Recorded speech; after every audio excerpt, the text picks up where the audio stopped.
Okay, this is Block 5, the Roaring Twenties, Section 4, Responses to Racism, the section starting with WEB Dubois. W.E.B. Du Bois is an integrationist. He was a black American born in the North, never lived in the South. His experience with black America was largely academic in nature, and that kind of defined his procedure, his policies and his priorities. He was an incredibly intelligent person. W.E.B. Du Bois was the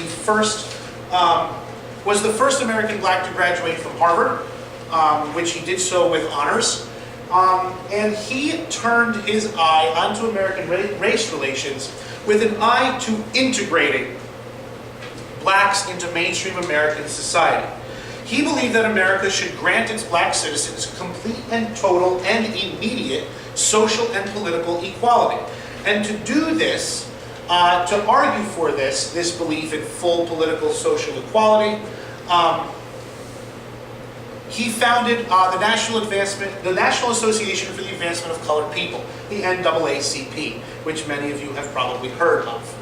Now, W.E.B. Du Bois was a progressive. He believed in the elite, and his belief was that black America would be guided by what he called a talented tenth. W.E.B. Du Bois believed that most blacks that slavery and segregation had created a culture of a bunch of lazy people. And that it was the fact that black Americans were so lazy that they, were poor, Du Bois believed. And they would have to be led by the best members of the black community, what he called the talented tenth, to greater social and economic equality, more economic opportunity, that they would have to be led by a group of leaders in the black community. And Du Bois, why are we advancing without me wanting to advance?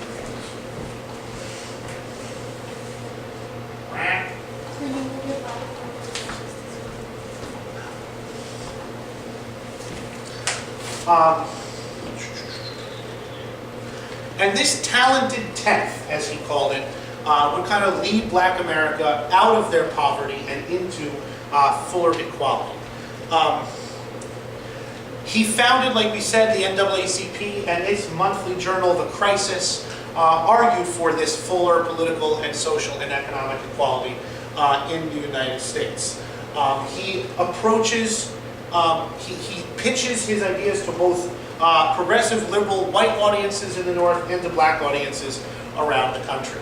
Him and Booker T. Washington did not get along. Du Bois is a younger man by a generation or so, and he believed that Washington's accommodationist policy only exacerbated and continued American racism, while Washington believed that he was kind of a pie-in-the-sky person, a person who wanted equality before blacks raised themselves up out of American poverty.